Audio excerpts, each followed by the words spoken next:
भाद्रपद महिन्यातील शुक्ल पक्ष चतुर्दशीला मोठ्या उत्साहाने साजरा केला जाणारा सण म्हणजे गणेशोत्सव होय।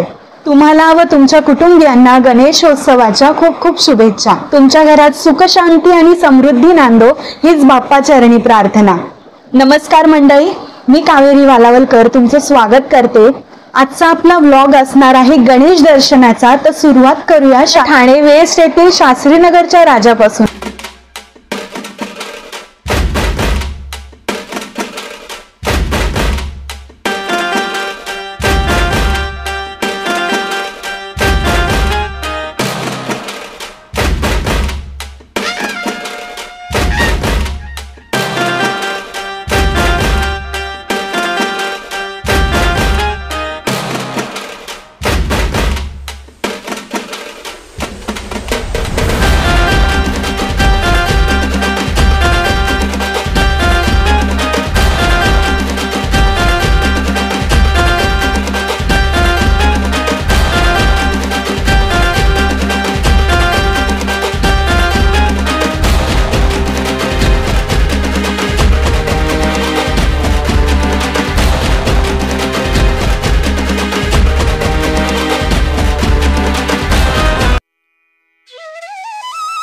भारतीयांना एकत्र आणण्यासाठी आणि विचारांची देवाणघेवाण करण्यासाठी सार्वजनिक गणेश उत्सवाची सुरुवात लोकमान्य बाळ गंगाधर टिळकांनी 1894 साली केली।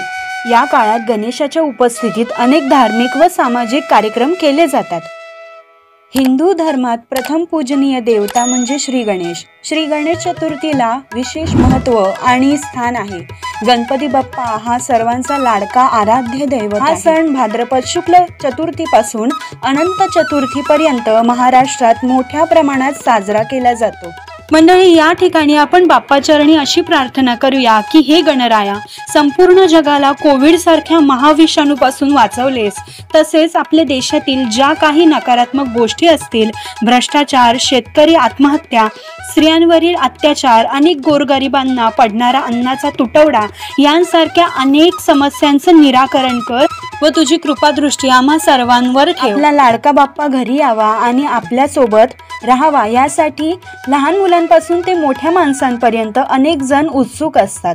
गणपती बाप्पाचे स्वागत करण्यासाठी दरवर्षी सर्व सज्ज असतात। पहिल्या दिवशी गणपतीच्या मूर्तीची ब्राह्मणाच्या मंत्रोच्चाराने प्राणप्रतिष्ठा केली जाते। त्याचप्रमाणे जास्वंदीचे फूल, दुर्वा या बाप्पाच्या आवडीच्या गोष्टी असल्यामुळे त्या अर्पण केल्या जातात। गणपतीच्या पूजेनंतर गणेशाला नैवेद्य अर्पण केले जाते व नैवेद्यात मुख्यतः मोदकाचा समावेश असतो, कारण बाप्पाला मोदक खूप आवडतात। नैवेद्य अर्पण करून भक्तिभावाने आरती केली की संपूर्ण वातावरण हे अतिशय मंगलमय होते। आत्ता आपण आलो आहोत माझ्या वडिलांच्या मावशीच्या घरी गणेश दर्शनासाठी। दरवर्षी माझे तिन्ही काका योगेश शेजवलकर, कार्तिक शेजवलकर व प्रतीक शेजवलकर हे रात्रभर जागून मोठ्या उत्साहाने वेगवेगळ्या प्रकारचे आकर्षक डेकोरेशन तयार करतात, ज्यात अगदी हुबेहूब सिद्धिविनायक, महालक्ष्मी, एकविरा, विठ्ठल इत्यादी देवतांचे डेकोरेशन साकारण्यात येते। आत्तापर्यंत त्यांनी अनेक सुंदर अशी गणेश डेकोरेशन केलेली आहेत।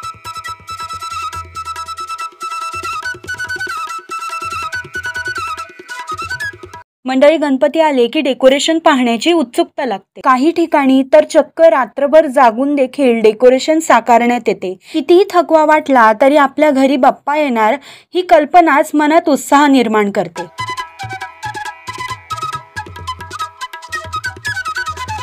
बुद्धिदाता, विघ्नहर्ता, विनायक, गजानन, वक्रतुंड अशी अनेक नावे असणारा हा बाप्पा सर्वांच्या चेहऱ्यावर हसू घेऊन येतो। असे मानले जाते की गणेशाला प्रसन्न केल्याने घरात सुख शांती आणि समृद्धी प्रस्थापित होते।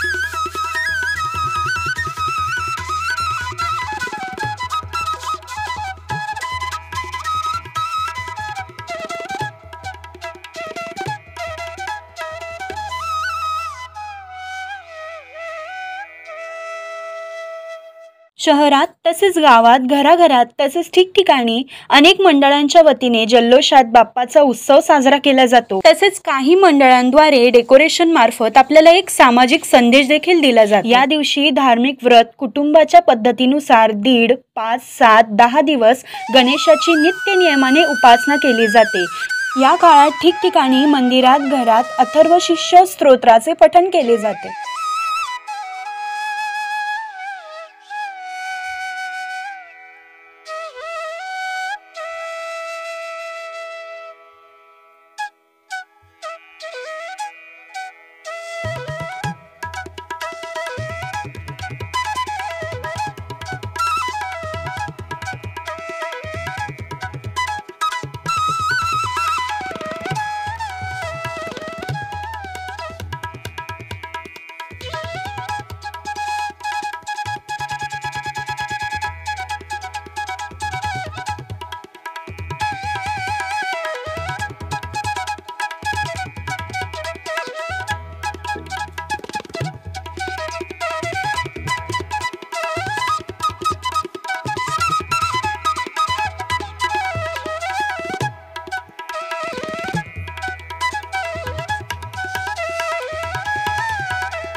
जाता जाता एक संदेश मला या ठिकाणी द्यावासा वाटतो. अनेक पर्यावरण उपक्रम राबवले जात असूनही काही ठिकाणी गणेश विसर्जनाच्या दुसऱ्या दिवशी मूर्तींची होणारी दशा आजही नदी, तलाव, समुद्रकिनारी होताना पाहायला मिळते व मनाला दुःख होते.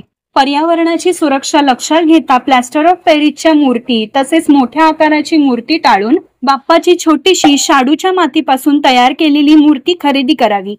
तसेच शक्यतो घरच्या घरीच आपल्या लाडक्या बाप्पाचे जल्लोषात विसर्जन करावे, जेणेकरून गणेशोत्सवही पर्यावरणपूरक साजरा होईल व आपली सेवा देखील सार्थकी लाभेल.